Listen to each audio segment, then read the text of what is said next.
हे भगवान ওর দেখে মাথা দেবে না। আচ্ছা, কোন জিনিস ধরলেই টিপতে মন চায়? জানলে ফটাফট কমেন্ট কর। মামনি, তুমি যে প্রশ্নটা করছো ওই প্রশ্নটার উত্তর যদি আমি ঠিকভাবে দিতে চাই তাহলে সবাই আমাকে খারাপ ভাববে, তাই আমি প্রশ্নের উত্তরটা দিব না। কিন্তু এখনকার মানুষ সব লিজেন্ডদের মতো, তাই লিজেন্ডরা সবকিছু বুঝে গেছে। হে ভগবান ওর দেখে মাথা দেবে না। আর এখানে আল্লাহকে ডাকার কোনো কারণ নাই। আর তোমার দুইটা এত বড় বড় পাহাড় থাকতে তুমি এত বড় পাহাড়ে কেন ঘুরতে গেছো?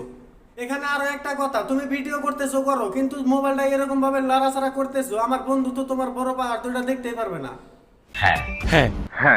বন্ধুর কথা কইলাম, এখন আপনাদের মনে প্রশ্ন জাগতে পারে যে হঠাৎ বন্ধুর কথা কেন কইলাম।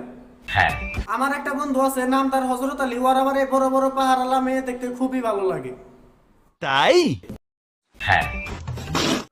তাই বলছি মোবাইলটা একটু ঠিকভাবে ধরে আমার বন্ধুকে শান্তি করো। ঠিক আছে। विसर्जन वो होता है यहाँ पे, कोई ना।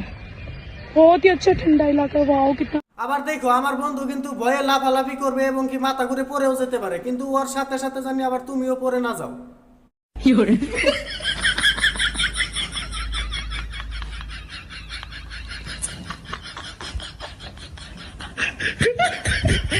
আমি আগেই কইছিলাম মাথা ঘুরে পড়ো না জানি, কিন্তু তুমি নিজেই পড়ে যাইতেছো। আর আগেও কইছিলাম আমার বন্ধু এত বড় বড় পাহাড় দেখে ঠিক থাকতে পারবে না। তোমারে একটু দেখে রাখতে কইছিলাম আর তুমি নিজে মাথা ঘুরে পড়ে যাইতেছো, তাহলে তুমি এত বড় বড় পাহাড় কি করে বানাইলা?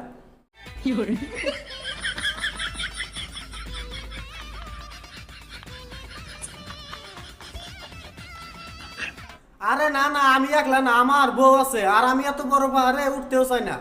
কি করছ তুই? আমি খুব ভয় পাই, আবার যদি লাফ দিতে হয় আমি কিন্তু উপর থেকে লাফ দিতে পারি না। আমার ওই পাহাড়ে উঠলে পাহাড়ে থাকতে মন চায়। বুঝো না এই ব্যাপারটা।